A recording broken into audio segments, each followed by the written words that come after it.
பிதாவாகிய தேவனாலும் கர்த்தராகிய இயேசு கிறிஸ்துவினாலும் வந்திருக்கக்கூடிய அனைவருக்கும் கிருபையும் சமாதானமும் உண்டாவதாக. இந்த மனமகிழ்ச்சியின் நாளிலும் நாம் மீண்டுமாக சபையாக கூடி இந்த இடத்துல கூடியிருப்பது மிகுந்த ஆசீர்வாதம். தேவனுடைய நாமம் மகிமைப்படுவதாக. நல்ல அருமையான துதி ஆராதனைகளை ஏறெடுத்தோம். நல்ல சிறு செய்தியை கேட்டோம். வெளிச்சம் அப்படின்ற தலைப்பில் நல்ல ஒரு சிறு செய்தி. அதே போல் நல்ல சாட்சிகள் கேட்டோம். நிச்சயமாகவே நாம் விதைக்கக்கூடிய ஒவ்வொரு வசனமும் அது பலன் தரும். ஆகவே பவுல் சொன்னது போல தான், சமயம் வாய்த்தாலும் வாய்க்காவிட்டாலும் திருவசனத்தை நம்ம சொல்வது நம்முடைய கடமையாக இருக்குது. ஸோ அதை சொல்லலைன்னா எனக்கு ஐயோன்றார் பவுல். ஆகவே நாம் எல்லார்கிட்டையும் சொல்வதற்கு நாம் கடமைப்பட்டிருக்கிறோம். அதை நாம் சொல்வது மிகுந்த ஆசீர்வாதமாக நமக்கு மட்டுமில்லை அவர்களுக்கும் இருக்கும். ஆகவே அதை மனதில் வைத்து கொண்டு இப்படிப்பட்ட சாட்சிகளை நீங்கள் பிரயோஜனப்படுத்திக் கொள்ளுங்கள். அதே சமயத்தில் போன வாரம் அந்த சகோதரி எலிசபெத் அவர்களுக்காக தொடர்ந்து செபிங்க. நல்ல சாட்சி சொன்னாங்க ஆன்டி அவர்களை குறித்து. ஆகவே தொடர்ந்து அவர்களுக்காக ஜெபித்து கொள்ளுங்கள். தேவனுக்கு சித்தமாக இருந்தால் அவங்க பகுதியில் கூட சுவிசேஷம் அறிவிக்கப்பட்டு அந்த இடத்துல நம்மளுடைய கிளை சபை அதை தேவன் சித்தம் இருந்தால் நிச்சயமாக அது நடக்கும், இல்லைங்களா? தேவன் பெரிய காரியங்களை செய்ய வல்லவராக இருக்கிறார். அதே போல் பசங்க இன்றைக்கு நன்றாக வசனங்களை சொன்னாங்க, நன்றாக பாடினார்கள். இன்றைக்கி எனக்கு ரொம்ப பிடிச்சிருந்துச்சி பசங்க பாடினது. கெவின் ரொம்ப நல்லா பாடினான், சூப்பராக இருந்துச்சு. அதே போல் வசனங்கள்லாம் ரொம்ப அழகாக ஒவ்வொரு பிள்ளைகளும் நல்லா சொன்னாங்க. இந்த மாதிரி அதாவது திக்காமல் இந்த ஸ்மூத்தாக சொல்கிறதுக்கு நீங்கள் பயிற்சி கொடுப்பது ரொம்ப முக்கியம். ஸோ இன்றைக்கு நன்றாகவே இருந்தது. தேவன் தாமே உங்கள் அனைவரையும் விசேஷமாக பிள்ளைகளை ஆசீர்வதிப்பாராக. சரி, இந்த நாளில் நாம் பார்க்க போகின்ற தலைப்பு என்ன அப்படின்னா, மாயையிலிருந்து உண்மை அப்படின்ற தலைப்பு தான். ஃப்ரம் வேனிட்டி டு ட்ரூத் அப்படின்றது தான் இந்த நாளுக்கான தலைப்பாக இருக்குது. எதை பற்றி நாம் ஆழமாக தியானிக்க இருக்கிறோம் அப்படின்னா, பிரசங்கி புத்தகத்தில் இருக்கக்கூடிய முக்கியமான சில காரியங்களை எடுத்து நாம் ஆழமாக தியானிக்க இருக்கிறோம். நீங்கள் எல்லாருமே பிரசங்கி புத்தகத்தை படிச்சிருப்பீங்க. எக்லீசியாஸ்டஸ் மிகவும் சொல்லப்போனால் ஒரு வகையான ஒரு ஃபிலாசபிக்கல் புக்காக இருக்குது, இல்லைங்களா?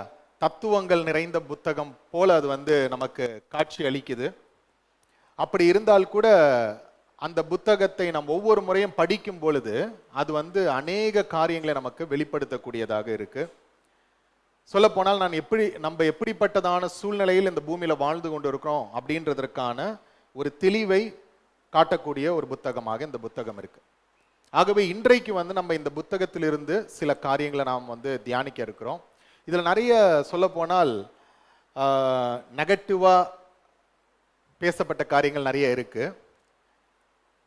அதே சமயத்தில் இதில் சொல்லக்கூடிய முக்கியமான சில செய்திகளும் இல்லைன்னா முக்கியமான சில கருத்துக்களும் இந்த புத்தகத்தில் பதிவாயிருக்கு. எல்லாமே நம்முடைய ஆவிக்குரிய வாழ்விற்கு பிரயோஜனமானது தான். ஆகவே நாம் கவனமாக இந்த புத்தகத்தில் இருக்கக்கூடிய சில காரியங்களை நம்ம புரிந்து கொண்டு அதை வாழ்வில் செயல்படுத்த நம் மனதில் ஆழமாக வைத்துக்கொள்ள முயற்சி செய்வோம். சரி, அந்த வகையில் நம்ம பார்க்கும் பொழுது இந்த பிரசங்கி புத்தகத்தை நமக்கு தெரியும் யார் எழுதினது. சாலமோன் ராஜா எழுதினார், ஓகேங்களா? ஸோ சாலமோன் ராஜா எந்த காலகட்டத்தில் இந்த புத்தகத்தை எழுதுறாரு அப்படின்னு நம்ம பார்க்கும் பொழுது என்ன சொல்றாங்க அப்படின்னா, கிமு 935 கிமு 931, அதாவது பிசி 935 டு பிசி 931 இந்த காலகட்டத்தில் இந்த புத்தகம் எழுதப்பட்டிருக்க வேண்டும் அப்படின்னு சொல்லிட்டு சொல்லப்படுது. இந்த புத்தகத்தை சாலமோன் எப்போ எழுதினாரு, எந்த சமயத்தில் இந்த புத்தகத்தை இல்லைன்னா எந்த பருவத்தில் அவர் இந்த புத்தகத்தை எழுதியிருப்பாருன்னு நினைக்கிறீங்க? முதிர் வயதில், கடைசி காலத்தில், இல்லைங்களா? அவருடைய வாழ்க்கையினுடைய கடைசியில அவர் எழுதினதாக நாம் பார்க்கிறோம். சரி, முதலாவது இந்த புத்தகத்தை எப்படிப்பட்டதான ஒரு சூழ்நிலையில் எழுதினாருன்றதை நாம் கவனிக்கலாம். உங்ககிட்டயே நான் கேள்வி கேட்கிறேன், எந்த மாதிரியான சூழ்நிலையில் அவர் இந்த புத்தகத்தை எழுதியிருக்காரு? அவருடைய மனநிலைமை இந்த புத்தகத்தை நீங்க வாசிக்கும் பொழுது உங்களுக்கே தெரிஞ்சிருக்கும். எந்த மாதிரியான மனநிலைமையில் அந்த புத்தகத்தை அவர் எழுதியிருப்பாரு? எது? எல்லாத்தையும் அனுபவிச்சுட்டு எல்லாம் மாயை ஓகே, நல்லா வாழ்ந்துட்டோம் அப்படின்ட்டு. சரி, ஓகே. அது மட்டுமா? வேற? வெக்ஸ் ஆயிட்டாரு. ஓகே, வெக்ஸ் ஆயிட்டாரு. வேற என்ன? சரி, ஓகே, நீங்க சொன்னது எல்லாமே கரெக்ட் தான். முதலாவது நம்ம அந்த புத்தகத்தை பார்க்கும்பொழுது என்ன தெரியுது அப்படின்னா, ஒரு ஃப்ரஸ்ட்ரேஷன்ல அந்த புத்தகத்தை எழுதுறாரு. ஃப்ரஸ்ட்ரேஷன் அப்படின்னு சொல்லும் பொழுது விரக்தியில அந்த புத்தகத்தை வந்து எழுதுறாரு. ஏன் அப்படின்னா, அந்த புத்தகத்தில் ஒரு வார்த்தையை அதிகமாக பயன்படுத்தி இருக்காரு. கிட்டத்தட்ட 30க்கு மேல பயன்படுத்தி இருக்காரு. என்ன வார்த்தை அப்படின்னா, மாயை அப்படின்ற ஒரு வார்த்தையை பயன்படுத்தி இருக்காரு. எல்லாமே வந்து என்னவா இருக்கு? மாயையா இருக்கு அப்படின்னு சொல்லிட்டு அவர் வந்து சொல்றாரு. எல்லாமே வந்து சேசிங் ஆஃப் த விண்ட் அப்படின்றாரு. அதை காத்த துரத்திட்டு போற கதையா இருக்கு, எதுலையுமே திருப்தி இல்லை அப்படின்னு சொல்லிட்டு ஒரு விரக்தியில, ஒரு ஃப்ரஸ்ட்ரேஷன்ல எழுதப்பட்ட ஒரு புத்தகமாக இந்த புத்தகம் நமக்கு காணப்படுது. ரெண்டாவது, இந்த புத்தகம் எந்த சூழ்நிலையில அவர் எழுதியிருக்காரு அப்படின்னா, வருத்தத்தில் எழுதியிருக்கிறாரு. எதுல எழுதியிருக்காரு? வருத்தத்தில். வருத்தம் அப்படின்னு சொல்லும்போது ஆங்கிலத்தில் வந்து பாத்தீங்கன்னா ரிக்ரெட் அப்படின்னு நம்ம வந்து சொல்லலாம். ஓகேங்களா? எதை குறித்து அவருக்கு வருத்தம், எதை குறித்து அவருக்கு வந்து ரிக்ரெட் அப்படின்னு நம்ம பார்க்கும் பொழுது, ஏதோ ஒரு தப்புல நம்ம போய் மாட்டிக்கிட்டோம்பா அப்படின்னு சொல்லிட்டு ஒரு வருத்தத்தில் எழுதக்கூடிய ஒரு புத்தகமாக இருக்கு. அதனால்தான் வந்து பாத்தீங்கன்னா இப்படிப்பட்ட வசனங்கள் அவர் சொல்லியிருக்காரு. பாருங்க, பிரசங்கி 7ஆம் அதிகாரம் 26ஆம் வசனம், எக்லீசியாஸ்டஸ் 7:26. கண்ணிகளும் வலைகளும் ஆகிய நெஞ்சமும் கயிறுகளும் ஆகிய கைகளும் உடைய ஸ்திரீயானவள் சாவிலும் அதிக கசப்புள்ளவள் என்று கண்டேன். பாருங்க என்ன சொல்றாரு. நிறைய கண்ணிகளோடு இருந்தவர் தான் இவரு, நிறைய பெண்களோடு இருந்தவர் தான். ஆனா எல்லாத்தையும் அனுபவித்து கடைசி என்ன சொல்றாரு? சாவை காட்டிலும் ரொம்ப கசப்பு எதுதான்ப்பா? இந்த பெண்கள் கிட்ட போய் மாட்டிக்கிறது தான். பெண்கள் சொல்லும் போது நம்ம மனைவிகளை அவர் சொல்லல, அவருடைய மனைவியை சொல்லியிருந்தாருன்னா பரவாயில்ல, அதை நம்ம நெகட்டிவா புரிஞ்சுக்கலாம். ஆனா வந்து அவர் எதை சொல்றாரு அப்படின்னா, தன்னுடைய மனைவி தவிர்த்து இல்லைங்களா, அவர் என்ன செய்யறாரு? அநேக பெண்களை, ஏன்னா அவர் மிகப்பெரிய ஒரு ராஜா, தத்துவ ஞானி இல்லைங்களா, அவர்கிட்ட பேசி யாராலும் ஜெயிக்கவே முடியாது, அந்த அளவுக்கு ஞானம் உள்ளவர் சாலமோன். அப்படிப்பட்ட ஞானி அவர் வந்து எதுல போய் விழுந்துட்டாரு? பெண்கள் அப்படின்ற, அதாவது வேசித்தனம் அப்படின்ற அந்த வலையில் போய் சிக்கி அவர்கள் சொல்வதற்கெல்லாம் ஆடி இருக்கிறார். யோசிச்சு பாருங்க. அவங்க சொல்றாங்க, நீ வந்து என்னுடைய கடவுளை தான் வழிபடணும் அப்படின்னா ஓகேமா, இல்லைன்னா அவ்வளவுதான் உன்ன. ஓகே, அப்ப என்ன ஆகுது அப்படின்னா, இப்படியாக அவர் வந்து தன்னை இப்படிப்பட்டதான ஒரு மாய வலைக்குள்ளாக சிக்க வைத்து கொண்டார். அதை வந்து அவர் வந்து ஒரு காலகட்டத்தில் வருத்தமாக அவர் பார்க்கிறார். ஏன்பா இப்படி போய் மாட்டிக்கிட்டோம் அப்படின்ட்டு. அப்ப என்ன சொல்றாரு அப்படின்னா, இது வந்து மரணத்தை காட்டிலும் எப்படி இருக்கு? எனக்கு கசப்பா இருக்கு, இதுக்கு மரணம் வந்திருந்தா கூட நல்லா இருந்திருக்கும் அப்படின்னு சொல்லிட்டு சொல்றாரு. ரெண்டாவது, ஆகவே அவர் எப்படிப்பட்ட சூழ்நிலையில் எழுதுறாரு அப்படின்னா, தன்னுடைய மனதில் வருத்தத்தை வைத்து கொண்டு எழுதுறாரு இல்லைங்களா. முதலாவது எப்படி எழுதுறாரு? விரக்தியில எழுதுறாரு, ஃப்ரஸ்ட்ரேஷன்ல எழுதுறாரு. ரெண்டாவது வந்து பாத்தீங்கன்னா வருத்தத்தோடு இந்த புத்தகத்தை எழுதுறாரு.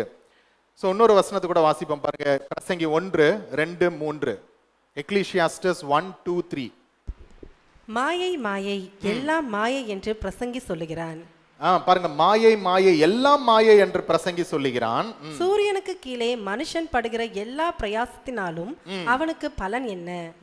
இல்லைங்களா, சூரியன் கீழே இருக்கக்கூடிய மனுஷன் செய்யக்கூடிய எல்லா பிரயாசத்துல அவனுக்கு என்ன இல்லை?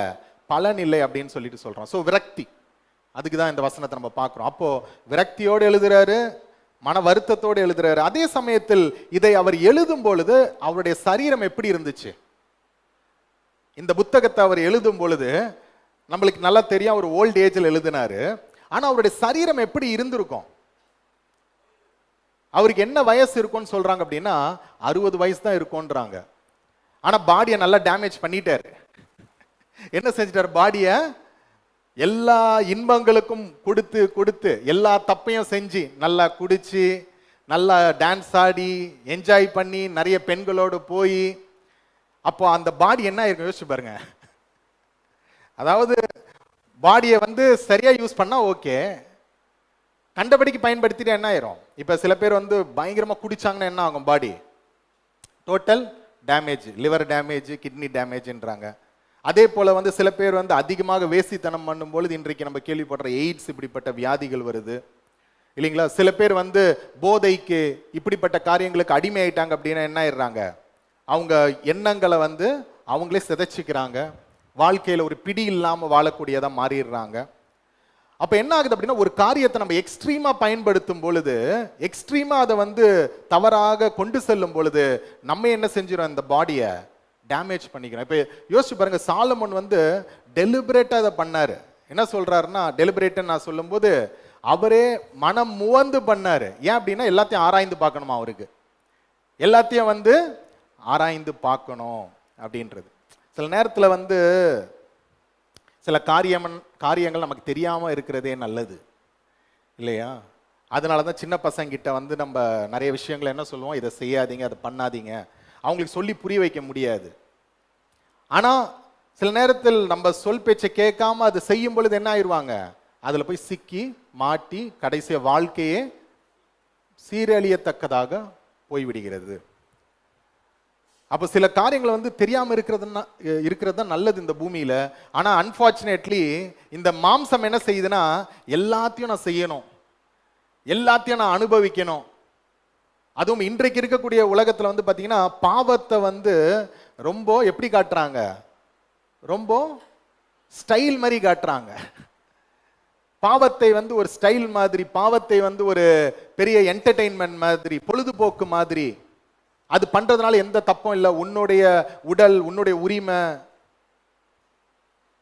ஆனா யோசிச்சு பாருங்க, மனிதர்கள் இந்த மாதிரியான மனநிலைமையில் இருந்ததுனால தான் இன்றைக்கு மனுக்குலத்தினுடைய சூழ்நிலை எப்படி இருக்கு இல்லைங்களா? இன்றைக்கும் அழிவு நடந்துட்டு இருக்கு. இப்போ பெரிய ஈரான் வார் போயிட்டு இருக்கு, உங்களுக்கு தெரியுமான்னு தெரியல.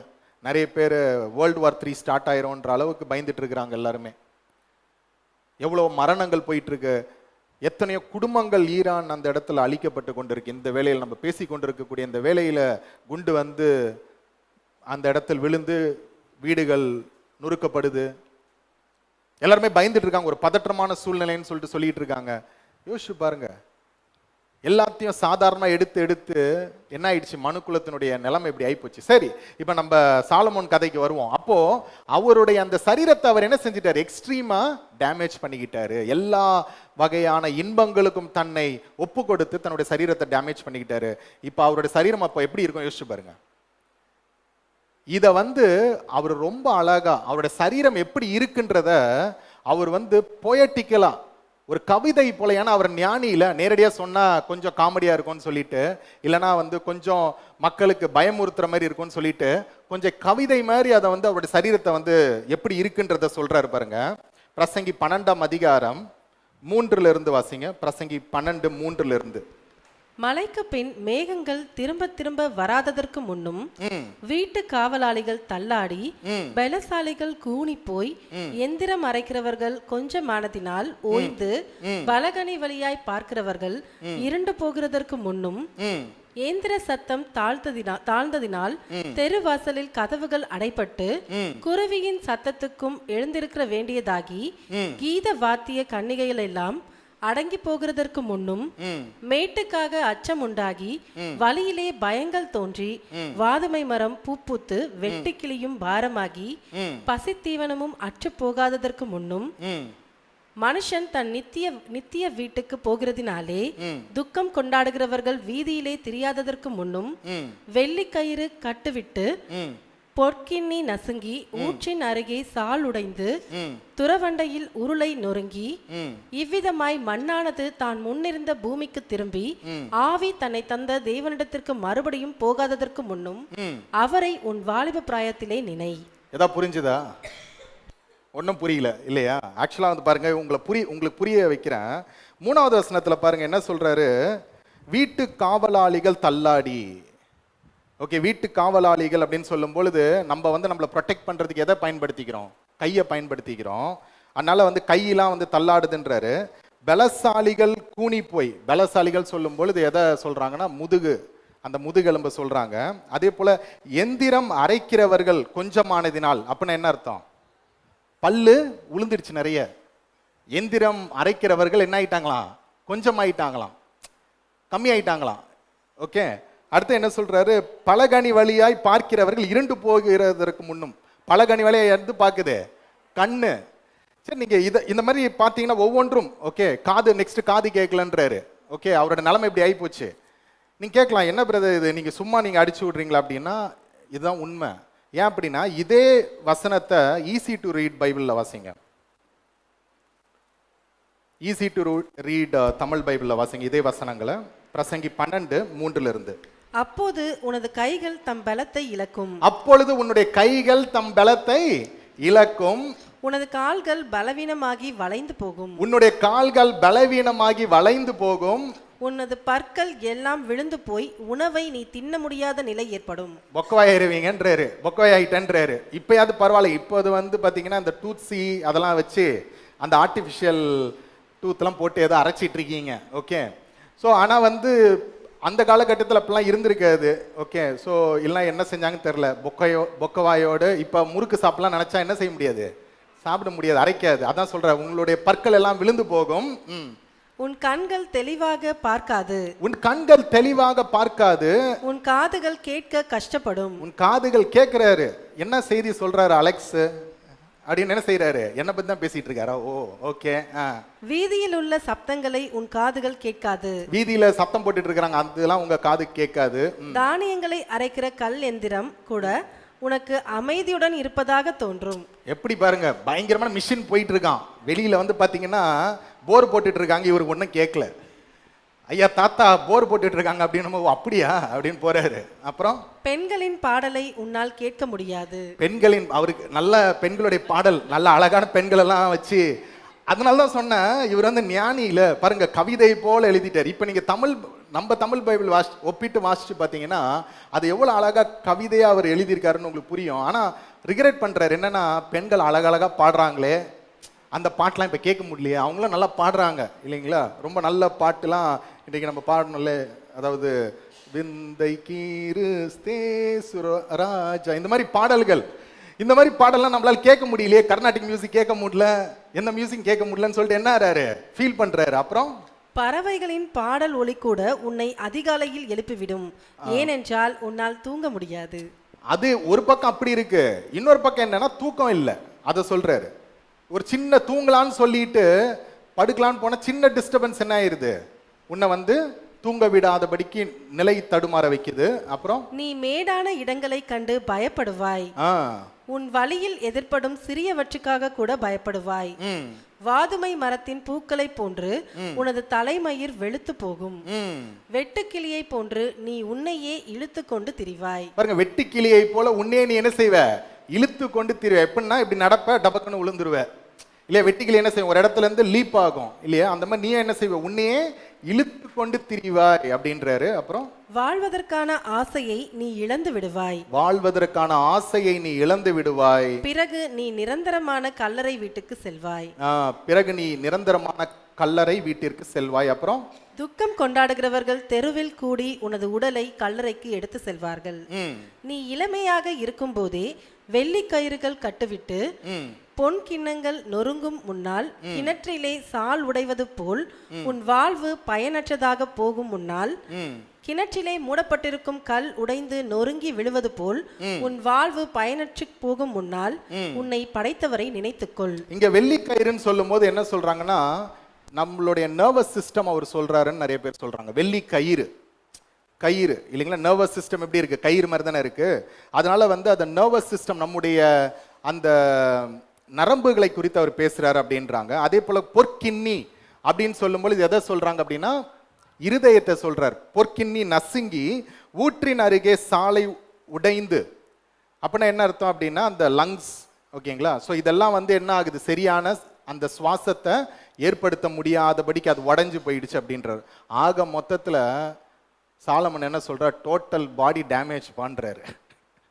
நான் வந்து பண்ண எல்லா எக்ஸ்பெரிமெண்ட்லையும் எனக்கு கடைசியாக கிடைச்ச பலன் என்ன அப்படின்னா, டோட்டல் பாடி என்ன டேமேஜ் அப்படின்றாரு. இந்த சூழ்நிலையில தான் அவர் எழுதியிருக்காரு. சரி, கடைசியாக அவர் எந்த சூழ்நிலையில இதை எழுதியிருக்காரு அப்படின்னா, நிறைய இல்லைன்னா சில வேதாகம வல்லுநர்கள் என்ன சொல்றாங்க அப்படின்னா, அவர் இந்த புத்தகத்தை எழுதி முடிக்கும் பொழுது இல்லைன்னா எழுதும் பொழுது அவர் மனம் திரும்பி இருக்கிறாரு அப்படின்றாங்க. எதை வைத்து அவங்க சொல்றாங்க அப்படின்னா, நம்ம வாசித்த இந்த தியான வசனத்தின்படி பிரசங்கி 12ஆம் அதிகாரம் 12, 13 வசனங்கள் நம்ம வாசிக்க கேட்டோம். அதுல வந்து பாத்தீங்கன்னா என்ன சொல்ற அப்படின்னா, காரியத்தின் கடைத்தொகையை கேட்போமாக, அதான சொல்றாரு. காரியத்தின் கடைத்தொகையை கேட்போமாக, தேவனுக்கு பயந்து அவர் கற்பனையை கைக்கொள், எல்லா மனுஷர் மேலும் விழுந்த கடமை இதுவேன்றாரு. அப்ப என்ன சொல்றாங்க அப்படின்னா, நிறைய வேதாகம வல்லுநர்கள் இவர் வந்து மனம் திரும்பிட்டாரு அப்படின்னு சொல்லிட்டு சொல்றாங்க. மனம் திரும்பிட்டாரா? அப்போ சாலமன் மனம் திரும்பிட்டாரா? நீங்க என்ன நினைக்கிறீங்க? புரியல. மனம் திரும்பி இருந்த விசுவாசப்பட்டி அப்படி சொல்ல முடியாது. ஏன்னா விசுவாச பட்டியல்ல நிறைய பேரை பற்றி இல்லையே, இன்னும் நிறைய பேரை பற்றி சொல்லப்படலையே. மனம் திரும்பிட்டாருன்றீங்களா, மனம் திரும்பலன்றீங்களா?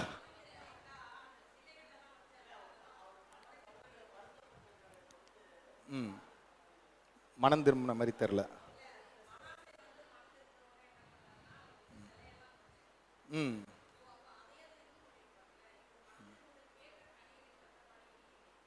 சரி, ஓகே.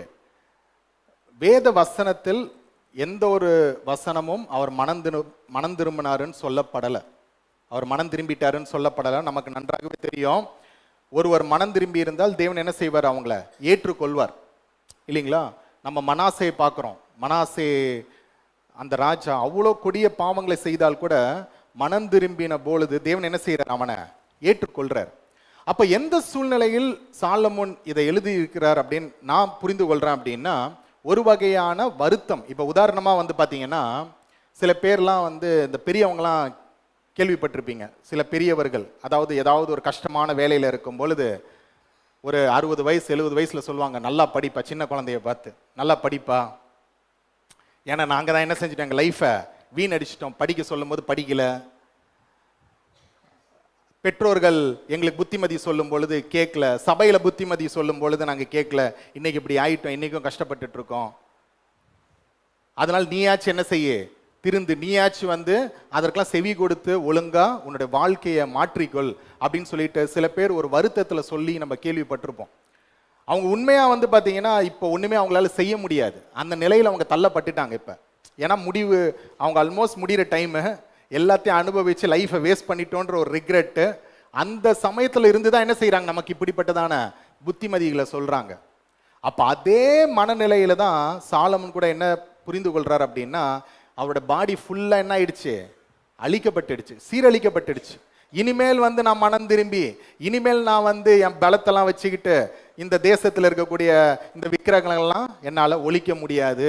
ஏன்னா அவர் பண்ண பாவங்கள் அது வந்து மிக மிக பெரிய பாவங்கள். தேவனுக்கு எது பிடிக்காதுன்னு நினைச்சாரோ அது எல்லாவற்றையும் செய்து விட்டார். எந்த அளவுக்கு செஞ்சிட்டார் அப்படின்னா, அவருடைய கண்ட்ரோலை விட்டு என்ன ஆயிடுச்சு, அது வெளியே போயிடுச்சு. அவருடைய கையில எதுவுமே இப்ப இல்லை, அவருடைய கண்ட்ரோலுக்கு அப்பாற்பட்டு போயிடுச்சு. ஸோ அதனால அதெல்லாம் உணர்ந்து கொள்றார். உணர்ந்து கொண்டு ஒரு வருத்தம் இருக்கு, என்ன அப்படின்னா, பெரிய ஒரு தவறை செஞ்சிட்டோமேப்பா அப்படின்ற ஒரு வருத்தம் இருக்கு. ஆனா உண்மையாகவே அவர் என்ன செய்யல, உட்கார்ந்து மனம் திரும்பல. ஏன்னா அவரு என்ன மேபி இப்படி கூட நினைச்சிருக்கலாம், நான் வந்து தேவனுக்கு தகுதியானவன் அல்ல. நம்ம சில நேரத்தில் நம்ம நினைப்போம் இல்லையா, நான் வந்து ஏதாவது ஒரு நம்ம பாவத்தை நம்ம செஞ்சிட்டோம்னா நான் வந்து கிறிஸ்துவனா இருக்கிறதுக்கே தகுதி கிடையாது, நான் வந்து ஒரு தேவனுடைய பிள்ளையா இருப்பதுக்கே நான் பாத்திரவான் கிடையாதுன்னு சொல்லிட்டு நம்ம நினைக்கலாம், இல்லைங்களா? ஆனா அதுக்கு தான் வசனம் சொல்லுது, நீங்க தைரியமா கிருபாசனத்தண்டைக்கு போங்க, ஏன்னா உங்களுக்காக பரிந்து பேசக்கூடிய ஒருவர் நமக்காக இருக்கிறாருன்ற ஒரு நிச்சயம் நமக்கு இருக்கு, ஒரு மகிழ்ச்சி நமக்கு இருக்கு. அதன் அடிப்படையில் நம்ம வந்து போறோம் தேவன்கிட்ட, இல்லைங்களா? ஆனா சில பேருடைய எண்ணம் எப்படி ஆயிருது அப்படின்னா, நான் வந்து தப்பு செஞ்சிட்டேன், அதனால நான் வந்து தேவனுடைய புத்திரனா பிள்ளையா நான் வந்து கருதப்படுறதுக்கு பாத்திரன் கிடையாது, அதனால நான் என்ன செய்யறேன், இப்படியே இருந்துட்டு போயிடுறேன் அப்படின்னு சொல்லிட்டு அந்த தவறான நிலைப்பாடிலேயே சில பேர் என்ன ஆயிடுறாங்க, மரித்தும் போயிடுறாங்க. என்னை பொறுத்த வரைக்கும் சாலமன் அப்படிதான் போயிருப்பார். ஏன் அப்படின்னா, அவருடைய வயது மிகவும் முதிர்ந்து போயிடுச்சு, அவருடைய உடல் வந்து ஆல்மோஸ்ட் சீரழிக்கப்பட்டுடுச்சு, அவர் தேசத்தில் அநேக பாவங்களை அவர் வந்து நுழைச்சு கொண்டு வந்துட்டாரு. ஸோ தேசத்தில் இருக்கக்கூடிய மக்கள் எல்லாருமே தேவனை விட்டு போயிட்டாங்க. ஸோ இப்படி இருக்கும் பொழுது அவர் மனம் திரும்பி என்ன மாற்றத்தை கொண்டு வர முடியும் அப்படின்னு அவர் நினைச்சிருக்கலாம். ஆனால் தேவனால் நினைத்தால் எதை வேணாலும் மாற்ற முடியும். ஆனால் அவர் வந்து அப்படி நினைச்சிருப்பாருன்றதான் என்னுடைய ஒரு கருத்தாக இருக்கு. ஆகவே அந்த மனப்பான்மையோடு தான் இந்த புத்தகத்தை அவர் வந்து எழுதுவதாக நாம் வந்து பார்க்கிறோம். அப்ப எந்த சூழ்நிலையில இதை எழுதுறாரு அப்படின்னா 4 காரியங்கள் பார்த்தோம். ஒன்று விரக்தியில எழுதுறாரு, இன்னொன்று வருத்தத்தில் எழுதுறாரு, இன்னொன்று சரீரத்தில் இருக்கக்கூடிய பலவீனத்தை வைத்து எழுதுறாரு, கடைசியாக அவர் உண்மையான ஒரு மனம் திரும்புதலோடு எழுதல, ஆனால் ஒரு வகையான வருத்தத்தோடு எழுதுறாருன்ற இந்த 4 காரியங்களை பார்த்தோம். சரி, இப்ப சாலமோன் எதையெல்லாம் மாயை அப்படின்னு சொல்லிட்டு சொல்றாருன்றத நம்ம வந்து பார்க்கலாம். நிறைய விஷயங்களை மாயைன்ட்டார். சொல்ல போனா எதெல்லாம் மாயைன்னு சொல்றாரு? பொதுவா கேட்கிறேன், எதெல்லாம் பொதுவா அவர் மாயைன்னு சொல்லிட்டாரு? உலகமே மாயைன்ட்டாரு. ஏன்னா ஆரம்பிக்கும் போது என்ன ஆரம்பிக்கிறாருன்னா மாயை மாயை எல்லாம் மாயைன்ட்டாரு. எல்லாமே மாயைப்பா, எதுவுமே வந்து நிஜம் கிடையாது அப்படின்ட்டார். எல்லாம் வேனிட்டி, எல்லாமே வந்து காற்றை போல இருக்கு, யூஸ்லெஸ் அப்படின்றார். அப்படி இருந்தாலும் கூட சில விஷயங்கள் வந்து அவர் மாயையாக சொல்லக்கூடிய சில விஷயங்களை நம்ம எடுத்து பார்க்கலாம். அதாவது உலகத்தை பொறுத்த வரைக்கும் அது வந்து ஒரு நல்ல விஷயமாக கருதப்படுது. ஆனால் அதை வந்து அவர் அனுபவித்து அதில் இருந்து அதுலயும் அவருக்கு வந்து என்ன கிடைக்கல, திருப்தி கிடைக்கல. அதனால தான் அவர் என்னன்னு முடிவு பண்றாரு, மாயைன்னு முடிவு பண்றாரு. அப்படி அவர் செய்த இல்லைன்னா சொன்ன சில காரியங்களை பார்க்கலாம். முதலாவது அவர் எதை மாயைன்னு சொல்றாரு அப்படின்னா இந்த உலகத்தின் ஞானத்தை மாயை அப்படின்றார். பாருங்க, பிரசங்கி 1:17-18, எக்லீசியாஸ்டஸ் 1:17-18. ஞானத்தை அறிகிறதற்கும் பைத்தியத்தையும் மதியினத்தையும் அறிகிறதற்கும் நான் என் மனதை பிரயோகம் பண்ணினேன். பாருங்க, ஞானத்தை அறிகிறதற்கும் பைத்தியத்தை அறிகிறதற்கும் நான் வந்து எக்ஸ்பெரிமெண்ட் பண்ணேன். இதுவும் மனதுக்கு சஞ்சலமா இருக்கிறது என்று கண்டேன். அப்புறம் என்ன சொல்றாரு? அதிக ஞானத்திலே அதிக சலிப்புண்டு, அறிவு பெருத்தவன் நோவு பெருத்தவன். பாருங்க, அறிவு பெருத்தவன் நோவு பெருத்தவன். என்ன சொல்றாருன்னா, நீ வந்து சில தெரியாம இருந்தாலே நல்லதுப்பா. அறிவு பெருத்தவன் நோவு பெருத்தவன். இப்ப யோசிச்சு பாருங்க, இன்னைக்கு வந்து நிறைய பேர் கவலையாக இருப்பதற்கு ஒரு முக்கிய காரணம் என்ன? அதாவது மனதளவில் இன்றைக்கு என்ன சொல்றாங்கன்னா, நிறைய பேர் ரொம்ப கவலையில இருக்காங்களாம். ஓகேங்களா? அதற்கு காரணம் என்ன சொல்லுங்க பார்ப்போம். என்ன? எல்லாமே தெரிஞ்சிருது இன்னைக்கு, நியூஸ். ஓகேங்களா? நம்ம யோசிச்சு பாருங்க, உங்களுக்கு இதுதான் உலகமா இருந்துச்சுன்னா எப்படி இருக்கும்? இதுதாங்க உங்க உலகம். கிருபை ஆலயம், கிருபை ஆலயத்தை சுற்றி இருக்கக்கூடிய சிறுங்கா ஒரு பகுதி, அப்துல் கலாம் தெரு, பக்கத்தில் இருக்கக்கூடிய சாப்பாடு, அதாவது சாப்பாட்டு கடை, இதுதான் உங்க உலகம். அப்படின்னா வேற எதுவுமே வந்து உங்களுக்கு தெரியல அப்படின்னா உங்களுக்கு எப்படி இருக்கும்? சந்தோஷமா இருப்பேன், சூப்பர் உலகம். ஏன் இது? திடீர்னு ஈரான்ல இருந்து ஒருத்தன் வரான் இங்க, என்னையா எங்க ஊர்ல வந்து ஒரே அடிதடி குண்டு வெடிப்பா இருக்கு அப்படின்னா, எங்கப்பா எந்த உலகத்தை பத்தி பேசுற நீ? எதை கனவு கிணவு எதை கண்டுட்டியா? ஆனா பாருங்க, நம்ம இன்றைக்கு உலக அளவில் இருக்கக்கூடிய அநேக செய்திகளை நம்ம கேள்விப்படுறோம். ஓகேங்களா? அதெல்லாம் மனதுக்கு என்ன செய்யுது? வருத்தத்தை ஏற்படுத்துது. இன்றைக்கு கார்ல வரும்போது கூட ஒய்ஃப் வந்து ஒரு நியூஸை சொன்னாங்க, அப்படியே மனசு கஷ்டமாயிடுச்சு. என்னன்னா, ஒரு குடும்பத்துல வந்து ஒரு பையன் தங்கச்சி வந்து ஒரு லவ் மேரேஜ் பண்ணுது, வேற கேஸ்ட்ன்றதுனால அந்த பையன் வந்து என்ன செஞ்சிட்டான்னா, தங்கச்சிக்கு சப்போர்ட் பண்ண அப்பா அம்மா எல்லாரையும் சாவடிச்சிட்டான். அப்போ பாருங்க, இந்த மாதிரி செய்திகளை நம்ம கேட்கும் போது எப்படி இருக்கு? சரிப்பா சொல்லாத, அமைதியா விட்டுரு அப்படின்ட்டேன்.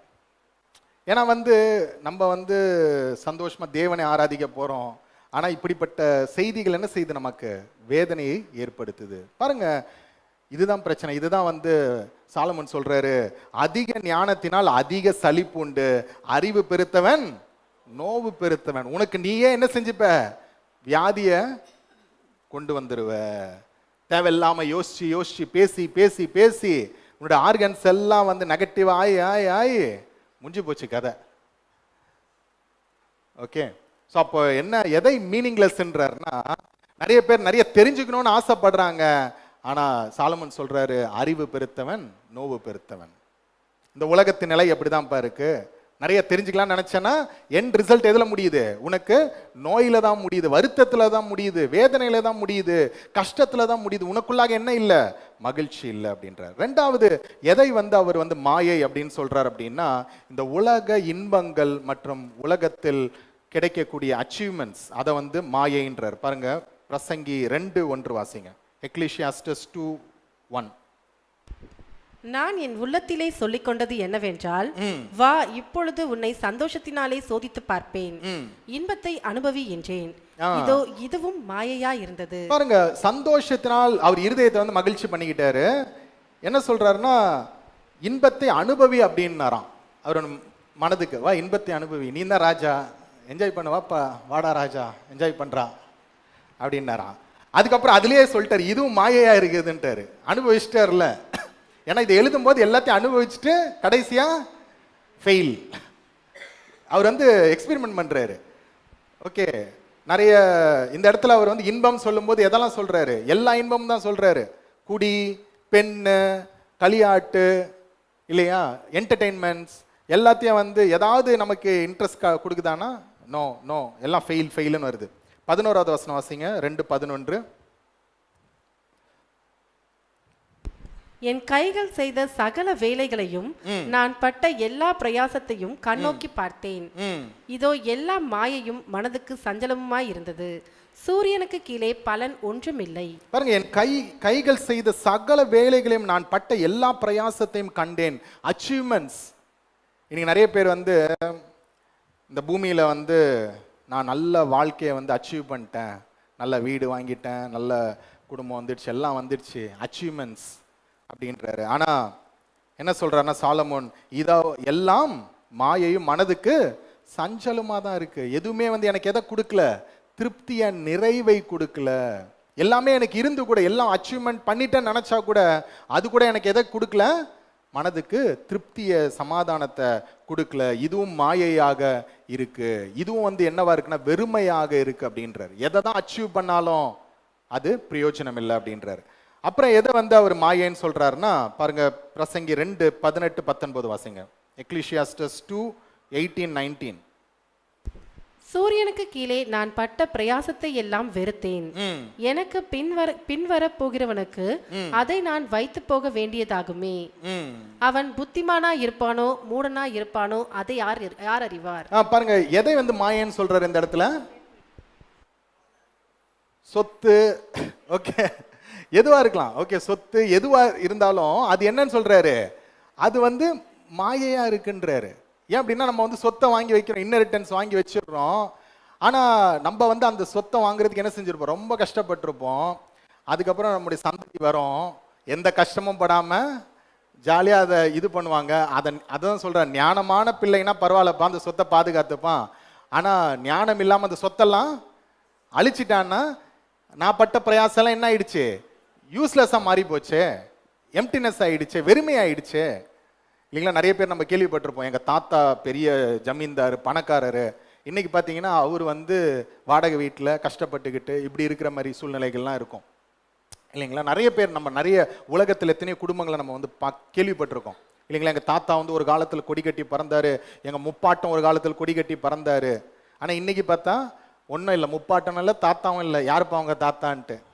அப்போ என்ன ஆகுது அப்படின்னா, இந்த சொத்து சுகம் இது எல்லாத்துக்கும் இதை அடைவதற்கு எவ்வளவு பிரயாசப்பட்டாலும் என்னன்னு சொல்றாருன்னா, இன்னொரு சந்ததி வரும் பொழுது, அது அறிவில்லாமல் இருக்கும் பொழுது அதை அழித்து போட்டுறாங்களே, எனக்கு அது கஷ்டமா இருக்குன்னு சொல்லிட்டு அந்த அச்சீவ்மெண்ட்ஸ் இது எல்லாமே பிரயோஜனம் இல்லை அப்படின்றார். அதே போல பாருங்க, பிரசங்கி 5:10 இதுல வசனம் வாசிக்க வேணாம், நேரம் இல்லை. இதுல என்ன சொல்றாரு அப்படின்னா, பணம் இல்லைங்களா, அதிக ஐஸ்வர்யம் இல்லைன்னா செல்வம், இது வந்து என்ன செய்யுது? மனதுக்கு கஷ்டத்தை தான் ஏற்படுத்துதுன்றாரு. நிறைய பணம் நிறைய செல்வம்லாம் இருக்கிறதுனால வந்து எந்த ஒரு திருப்தி எனக்கு கொடுக்கல, அதுவும் எதை தான் கொடுக்குதுன்றாரு? கஷ்டத்தை தான் கொடுக்குதுன்றாரு. அதுக்கப்புறம் என்ன சொல்றாரு பாருங்க, பிரசங்கி 4:13 வாசிங்க. எக்லிசியாஸ்டஸ் 4:13. இனி ஆலோசனையை கேளாத கிழவனும் மூடனுமாகிய ராஜாவை பார்க்கிலும் ஏழையும் ஞானியுமாகிய இளைஞனே வாசி. அப்புறம் அரசால சிறையிலிருந்து புறப்படுவாரும் உண்டு, ராஜாங்கத்தில் பிறந்து ஏழையாவாரும் உண்டு. சூரியனுக்கு கீழே ஜீவனுள்ளோர் யாவரும் ராஜாவின் பட்டத்திற்கு வரப்போகிற பிள்ளையின் பட்சத்தில் சார்ந்திருப்பதை கண்டேன். அவர்களுக்கு முன் அப்படி செய்த ஜனங்களின் லக்கத்திற்கு முடிவில்லை. இனி இருப்பவர்கள் இவன் மேலும் பிரியம் வைக்காமற் போவார்கள். இதுவும் மாயையும் மனதுக்கு சஞ்சலமுமாய் இருக்கிறது. இங்க எதை பத்தி பேசிட்டு இருக்காரு? யாரா சொல்ல முடியுமா? இங்க எதை பத்தி பேசிட்டு இருக்கிறார் அப்படின்னா ஃபேம் பத்தி பேசிட்டு இருக்கிறார். ஃபேம்னா என்னது? புகழ். என்ன சொல்றாரு அப்படின்னா, ஒரு ஒரு ராஜா இருக்கிறான், மூடனான ராஜா. அவன் வந்து என்ன செய்யறான் அப்படின்னா தேசத்தை அழிக்கிறான். அப்போ ஒரு ஏழையா இருக்கிற ஒரு வாலிபன் வந்து என்ன செய்யறான், நாட்டை சரியான வழியில கொண்டு போய் வச்சிடுறான். ஃபேமஸ் ஆயிடுறான். ஏன்னா நம்ம நிறைய கேள்விப்பட்டிருப்போம்ல, அவன் வந்து ரொம்ப கஷ்டப்பட்டு முன்னுக்கு வந்தவன்பான்னு சொல்லுவாங்க இல்லைங்களா. ஃபேமஸ் ஆயிடுறான், கஷ்டப்பட்டு முன்னுக்கு வந்துருவான். ஆனால் சாலமன் நீங்க சொல்ல வரக்கூடிய காரியம் என்ன அப்படின்னா, அந்த ஃபேமஸான வாலிபனும் ஒரு காலகட்டத்தில் என்னவா மாறிடுவான், கிழவனா மாறிடுவான். அப்போ வந்து சந்ததி வந்து பார்த்தீங்கன்னா வாலிபர்களா இருப்பானுங்க. அவனுங்க வந்து இவனுடைய அச்சீவ்மெண்ட்ஸ் என்ன செய்ய மாட்டாங்க, கண்டு கூட மாட்டாங்க. அவனுடைய ஃபேம்லாம் விழுந்து போயிடும். அவனுடைய புகழ் அவன் என்னெல்லாம் சம்பாதித்தானோ அவனுக்கு கிடைத்த அந்த மகிமை எல்லாமே என்ன ஆயிரும், விழுந்து போயிடும். அதுவும் மாயை, அதுவும் வெறுமை அப்படின்னு சொல்லிட்டு சொல்றாரு. அதே போல இன்னொரு காரியத்தை கூட அவர் வந்து வெறுமையாக சொல்றாரு. எதை சொல்றாரு அப்படின்னா, மனிதர்கள் படக்கூடிய பிரயாசம் இது எல்லாமே அது மாயைன்றாரு. அவர் என்ன சொல்றாரு அப்படின்னா, அந்த வசனம் இருக்குன்னு அப்புறம் சொல்றேன். என்ன சொல்றாரு அப்படின்னா, நம்ம எல்லோருமே ஒரு சோஷியல் ஃபேப்ரிக்ல போய் மாட்டிக்கிட்டோன்றாரு. எதில் மாட்டிக்கிட்டோம்? Social fabric. அப்படின்னா என்ன அர்த்தம் அப்படின்னா, நிறைய பேர் எதனால வந்து வாழ்க்கையில பிரயாசப்பட்டுக்கிட்டே இருக்கிறாங்க அப்படின்னா, மற்றவர்களை பார்த்து பார்த்து. என்னன்னா, அவனுக்கு வீடு இருக்கு, எனக்கு வீடு வேணும். அவனுக்கு 2 BHK வீடு இருக்கு, எனக்கு இப்போ 1 BHK வீடு தான் இருக்கு, 2 BHK வீடு வேணும் இல்லைங்களா. அவனுக்கு வந்து 1 லட்ச ரூபா சம்பளம் இருக்கு, எனக்கு இப்போ 50,000 ரூபா தான் இருக்கு, எனக்கு 1.5 லட்ச ரூபா இப்போ சம்பளம் வேணும். அப்ப என்ன சொல்ற, இதுவும் வந்து மாயைன்றாரு, சேசிங் ஆஃப் த விண்ட் அப்படின்றாரு. என்னன்னா, மற்றவர்களை ஒப்பிட்டு பார்த்து பார்த்து பார்த்து நீ என்ன செய்யற, ஹார்ட் ஒர்க் பண்ற. ஆனா நீ அவ்வளோ ஹார்ட் ஒர்க் பண்ணி அவ்வளோ கஷ்டப்பட்டு நீ ஒருவேளை எல்லாத்தையும் சம்பாதிச்சாலும் அது உனக்கு திருப்தியை தரப்போகுது அப்படின்னா கிடைக்கல, திருப்தியை கிடைக்கலப்பா, எனக்கு கொடுக்கலன்றார். நான் ஞானி, நான் ராஜா, எனக்கு எந்த திருப்தியும் கொடுக்கலப்பா அப்படின்றார். அப்ப பாருங்க, எதெல்லாம் அவர் வந்து மாயைன்றார்னா, உலகத்தின் ஞானத்தை மாயைன்றாரு, இன்பங்கள் மற்றும் அச்சீவ்மெண்ட்ஸ் இல்லைங்களா அதை மாயைன்றாரு. அதே போல வந்து பார்த்தீங்கன்னா சொத்து சுகங்களை மாயைன்றாரு, பணம் அதெல்லாம் மாயைன்றாரு, புகழை வந்து மாயைன்றாரு. அதே போல வந்து மனிதர்கள் படக்கூடிய ஒவ்வொரு பிரயாசத்தையும் மாயைன்றாரு. சரி, இப்ப கேள்வி என்னவா இருக்கு அப்படின்னா, என்ன அந்த மனுஷன் எல்லாத்தையும் மாயன்ட்டான், எதுக்கு இவ்வளோ ஃப்ரஸ்ட்ரேஷனு, கொஞ்சம் வாழ்றதும் கொஞ்சம் ஹாப்பியாக போயிருக்கலாமே, எதுக்கு இவ்வளோ ஃப்ரஸ்ட்ரேஷன், ஏன் இவ்வளோ வந்து சாலமன் ரொம்ப விரக்தி அடைஞ்சிட்டார் அப்படின்னா, அதற்கும் சில ரூட் காஸ் இருக்கு. அவர் பார்த்த ஒவ்வொரு காரியத்துக்கு பின்பாகவும் என்ன இருக்கு, ஒரு ரூட் காஸ், ஒரு வேர். ஏன் எல்லாத்தையும் மாயைன்னு சொல்றாருன்னா, எல்லாத்துக்கு பின்னாடி என்ன இருக்கு, ஒரு வேர் இருக்கு. அந்த வேரை அவர் கவனிக்கிறார். அந்த வேரை பார்த்து தான் மாயைன்ற முடிவுக்கு அவர் வராரு. புரியுதா? இப்போ வந்து ஒரு குழாயில் வந்து தண்ணி லீக் ஆகுது. ஓகே, இந்த குழாயில் வந்து தண்ணி லீக் ஆகுது, இல்லைன்னா இந்த ஏசியில் தண்ணி லீக் ஆகுதுன்னு வச்சுக்கோங்க. ஓகே, ராஜேஷ் உட்காந்து ஏசியை போட்டு அடின்னு அடிச்சு தண்ணி லீக் ஆகாதபடிக்கு போட்டு செலோ டேப்லாம் போட்டு ஒட்டி வச்சாருன்னா எதாவது நடக்குமா? அப்போ ஏசி இன்ஜினியரை கூப்பிடும் போது கேட்குறாரு, என்னப்பா பண்ணீங்க அப்படின்னா, தண்ணி லீக் ஆகுது, என்ன செஞ்சீங்க? செலோ டேப் போட்டேன் சார், ஒயிட் சிமெண்ட் கூட போட்டேன், ஆனால் தண்ணி லீக் ஆகுது. அப்போ அவர் என்ன சொல்லுவார், யோ அதுக்கான பிரச்சனை என்னன்னு முதல்ல பார்க்கணும்யா, என்ன பிரச்சனை, அதுக்கு வந்து ஒரு வேளை வந்து போதிய கேஸ் இல்லையா அப்படின்னு சொல்லிட்டு என்ன செய்வார், அதை கலட்டி அதுக்கப்புறம் வந்து அதில் இருக்கக்கூடிய காரியங்களை ஃபிக்ஸ் பண்ணதுக்கு அப்புறம் தான் என்ன ஆகும், சரியாகும். அதே போல் ஒரு குழாயில் வந்து எங்கேயாவது ஒரு இடத்துல லீக் ஆகுது அப்படின்னா அந்த இடத்துல போட்டு இது பண்ணாலும் இன்னும் தண்ணியை பீறிக்கிட்டு வருது, அடிச்சுக்கிட்டு வருது அப்படின்னா எங்க பிரச்சனை, ரூட் காஸ். ஒவ்வொரு காரியத்துக்கு பின்னாடி ஒரு ரூட் காஸ் இருக்கும். அப்போ சாலமோன் இந்த இன்பங்கள் எல்லாவற்றையும் மாயை அப்படின்னு அவர் சொன்னார்னா அதற்கு காரணம் என்ன அப்படின்னா இந்த ரூட் காசஸ் தான். என்ன ரூட் காசஸ் பார்க்கலாம், என்னென்ன வேர்கள் அப்படின்னா, முதலாவது ஏன் இது எல்லாத்தையும் மாயை அப்படின்னு சொல்றாரு அப்படின்னா, முதலாவது காரியம் அவர் சொல்லக்கூடிய காரியம் என்னவா இருக்கு அப்படின்னா, எல்லாமே மறக்கப்பட்டு போயிருது அப்படின்றார். அதாவது நீ படுற பிரயாசம் பாடுகள் எல்லாமே என்ன ஆயிருது, மறக்கப்பட்டு போயிருது அப்படின்ற. பாருங்க பிரசங்கி 2:16-17, எக்லீசியாஸ்டஸ் 2:16-17. மூடன் என்றாலும் ஞானி என்றாலும் என்றைக்கும் நினைவில் இருப்பதில்லை, என்றைக்கும் நினைவில் இருப்பதில்லை. ரொம்ப வருத்தமா இருக்கு அவருக்கு, நான் ஞானியா இருக்கிறேன் ஆனா என்றைக்கும் நான் நினைவில் இருப்பதில்லை. அப்புறம் இப்பொழுது இருக்கிறதெல்லாம் வருங்காலத்தில் மறக்கப்பட்டு போகும். ரொம்ப கஷ்டமா இருக்குப்பா, எவ்வளவு அச்சீவ்மெண்ட் பண்ண, என்னுடைய ஞானம் எவ்வளவு பயங்கரமா இருந்துச்சு, ஆனா இது எல்லாமே என்ன ஆயிரும்? மறக்கப்பட்டு போயிடும். நிறைய பேர் நம்ம ஏதோ பைபிள் வாசிக்கிறோம், அவரை பத்தி தெரியுது. ஆனா இன்னைக்கு கிறிஸ்டியன்ஸ்க்கு நிறைய பேருக்கு கூட சாலமோனை பத்தி தெரியாது. நிறைய புறஜாதி மக்களுக்கு சாலமோன் யாருன்னு கேட்பாங்க. மறக்கப்பட்டு போயிருதேப்பா அப்படின்றாரு. அப்புறம் மூடன் எப்படி சாகிறானோ அப்படியே ஞானியும் சாகிறான். அந்த பாயிண்ட்டுக்கு நெக்ஸ்ட் நம்ம வரலாம். ஓகே, அப்போ முதலாவது காரியம் என்ன அப்படின்னா மறக்கப்படுவது. அது வந்து அவர் ஒரு வேறாக, மாயை சொல்வதற்கான ஒரு வேறாக அவர் வந்து பார்க்கிறார். மறக்கப்பட்டுடுறோம். யோசிச்சு பாருங்க, இப்போ நம்ம நின்று பேசுகிறோம், நீங்களாம் இருக்கீங்க, இன்னும் ஒரு 50-60 வருஷம் இல்லை ஒரு 100 வருஷத்தில் நீங்களாம் யாருன்னே தெரியாமல் போயிடும் அடுத்த சந்ததிக்கு. ஓகே, ஃபோட்டோவில் தான் இருப்போம். ஸோ இதை பார்க்குறாரு, இதை கவனிக்கிறாரு. மறக்கப்பட்டு போயிடுறோமே, நம்மளுடைய அச்சீவ்மெண்ட்ஸ், நம்ம செய்த காரியங்கள் எல்லாத்தையும் மறந்துடுறாங்களே அப்படின்ற வேதனை. ரெண்டாவது, அவருக்கு எதனால இப்படிப்பட்டதான ஒரு விரக்தி, ஃப்ரஸ்ட்ரேஷன் அப்படின்னா அதற்கான வேர் என்னவா இருக்கு அப்படின்னா பதற்றம், ரெஸ்ட்லெஸ்னஸ். என்ன சொல்றாருன்னா சாலமோன், நான் எவ்வளோதான் இது பண்ணாலும் ஒவ்வொரு நாளும் நான் உறங்கும் பொழுது எனக்கு என்னவா இருக்கு? பதற்றம். ஏதாவது ஒரு வேதனையான யோசனைகள், சிந்தனைகள் எனக்குள்ளாக வந்து எனக்கு சரியான நித்திரை கொடுக்கிறதே இல்லைன்றார். பாருங்க, பிரசங்கி 2:23, எக்லீசியாஸ்டஸ் 2:23. அவன் நாட்கள் எல்லாம் அலுப்புள்ளது, அவன் வேலைகள் வருத்தம் உள்ளது, ராத்திரியிலும் அவன் மனதுக்கு இளைப்பாறுதல் இல்லை. பாருங்க, ராத்திரியிலும் அவன் மனதுக்கு இளைப்பாறுதல் இல்லை. இல்லைங்களா? நாளைக்கு எப்படி சம்பாதிப்போம், நாளைக்கு எப்படி காசு, அதுவும் ஏதாவது ஒரு பிரச்சனை, வீட்டில் ஒரு பெரிய வியாதி வந்துடுச்சுன்னா அதை எப்படி சரி செய்ய போகிறோம், அதுக்கு காசு எப்படி திரட்ட போகிறோம், வருமானம் இல்லைன்னா எப்படி வருமானத்தை கொண்டு வர்றது அப்படின்னு ராத்திரியில் கூட அவனுக்கு என்ன இல்லை? அவனுக்கு தூக்கம் இல்லை. இதை பற்றியதான யோசனை, பதற்றம், ரெஸ்ட்லெஸ்னஸ். பார்க்குறாரு, யோசிச்சு பார்க்குறாரு, எப்படிடா மனுஷன். ஏன்னா இது வந்து இவர் மட்டும் அனுபவித்து எழுதல, மற்றவர்கள்கிட்டயும் அவர் பார்த்துருக்கிறாரு, அவங்ககிட்டயும் கேட்டு இதை எழுதுறாரு. அப்ப என்ன சொல்ற, இதுவும் என்னவா இருக்குன்றாரு, மாயையா இருக்காரு. மூன்றாவது, எதனால அவருக்கு இந்த ஃப்ரஸ்ட்ரேஷன், விரக்தி அப்படின்னு நம்ம பார்க்கும் பொழுது, இந்த உலகத்தில் நடக்கக்கூடிய அநீதிகள், இன்ஜஸ்டிஸ், அதை பார்த்து அவருக்கு விரக்தி ஏற்படுது. பாருங்க, பிரசங்கி 4:1.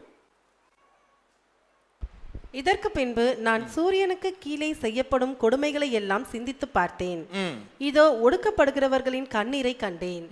அவர்களை தேற்றுவார் இல்லை. ஒடுக்குகிறவர்கள் பட்சத்தில் பலம் இருந்தது, அப்படி இருந்தும் தேற்றுவார் இல்லை. பாருங்க, ஒடுக்கப்படுகிறவர்கள் அவர்களை தேற்றுவார் ஒருவரும் இல்லை. இன்ஜஸ்டிஸ் இருக்கு, எவ்வளவு அநியாயங்கள் நடக்குது, ஆனா இதெல்லாம் வந்து சரி செய்ய முடியல, அவர்களை தேற்ற முடியல. இன்றைக்கும் எத்தனையோ அநீதிகள் நடந்துட்டு இருக்கு இல்லையா?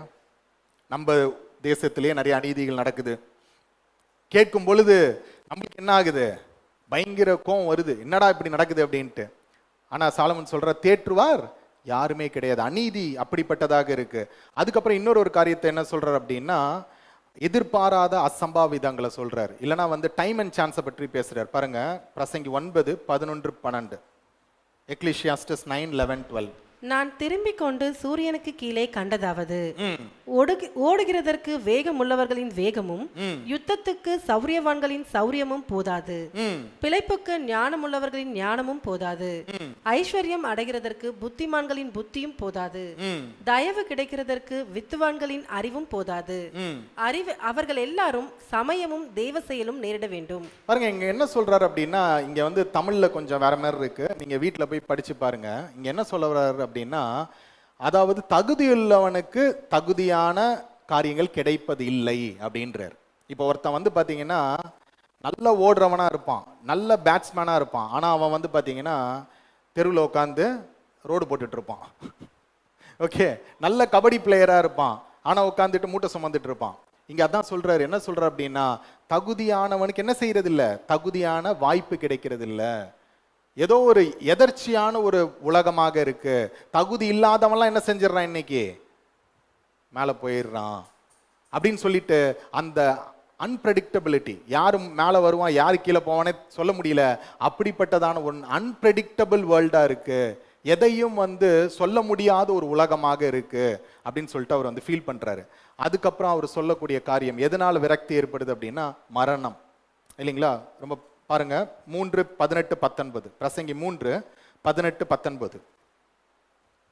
மனுபுத்திரர் தாங்கள் மிருகங்களைப் போல் இருக்கிறார்கள் என்பதை அவர்கள் காணும்படிக்கு தேவன் அவர்களை சோதிக்கிறார் என்று நான் மனுஷருடைய நிலைமையை குறித்து என் உள்ளத்திலே எண்ணினேன்.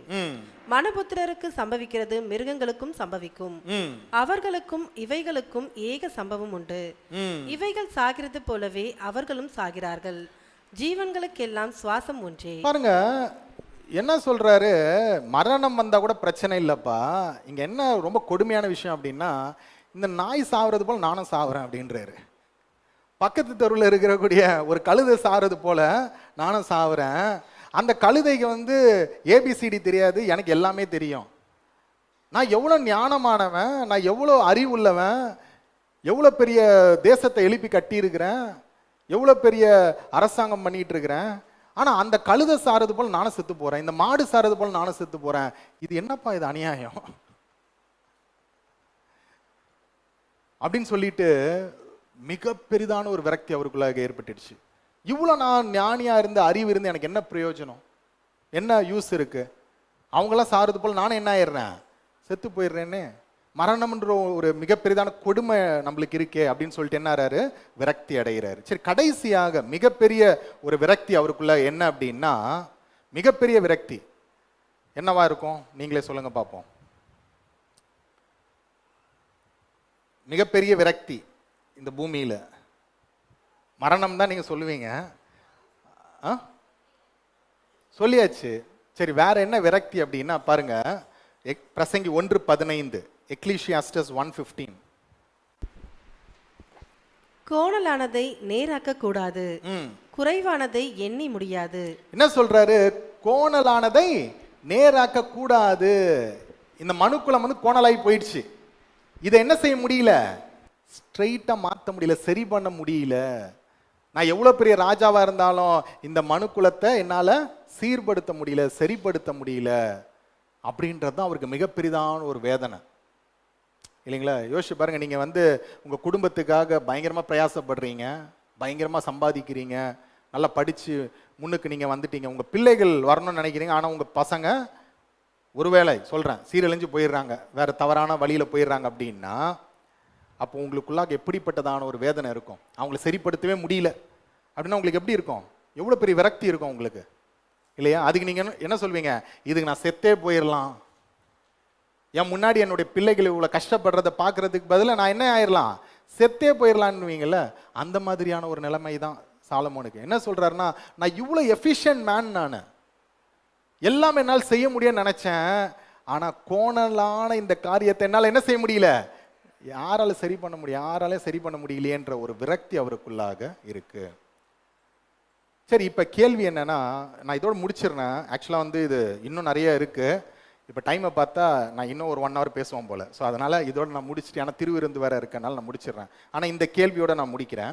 சரி, இவ்வளோ பிரச்சனைகளுக்கும் ஏன்னா நிறைய விஷயங்களை பார்த்துட்டோம் இல்லையா? எல்லாம் மாயைன்றாரு, அந்த மாயைக்கான ரூட் காஸ் என்னன்றதையும் நம்ம வந்து பார்த்துட்டோம், வேர் என்னன்றதையும் நம்ம வந்து பார்த்தோம்.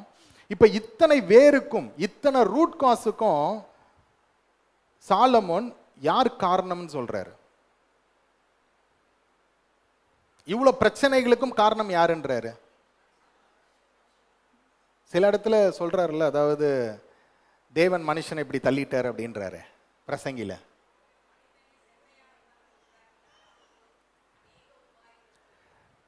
இவ்வளவு காரியங்களுக்கும் ரூட் காஸ் வந்து என்ன அப்படின்னா பாருங்க, ஆன்டி சொன்ன வசனங்கள் தான். பிரசங்கி 7:29, எக்லீசியாஸ்டஸ் 7:29.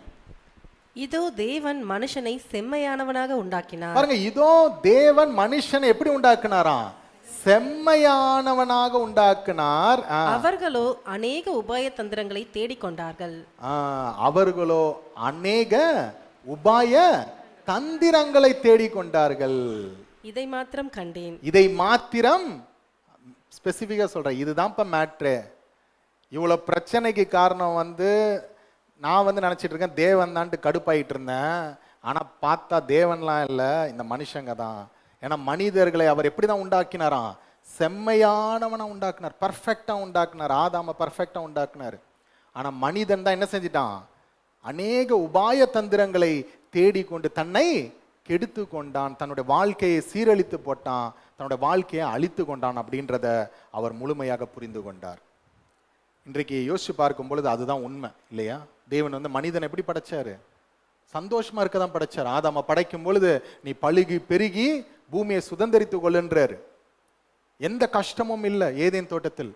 ஒருவேளை ஆதாம் தவறு செய்யாமல் இருந்திருந்தா இன்றைக்கு பூமியினுடைய நிலைமை ரொம்ப அருமையாக இருந்திருக்கும். இன்றைக்கு இவ்வளவு வியாதியோடு இல்லைங்களா, நரைச்ச முடியெல்லாம் நம்ம பார்க்க வேண்டிய அவசியம் இல்லை. நம்ம வாலிபர்லாம் இருக்கும்போது நரைச்ச முடி வந்துடுது. ஒரு நரைச்ச முடி வந்த உடனே என்ன ஆயிடுது, கொஞ்சம் ஃபீலிங் ஆயிடுது, என்ன யார் தாத்தா ஆயிட்டோமா.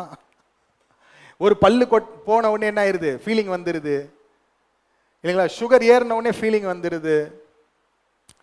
கொஞ்சம் மூச்சு வாங்கின உடனே ஃபீலிங் வந்துடுது, வயசாயிடுச்சு போல அப்படின்னு ஃபீலிங் வந்துடுது.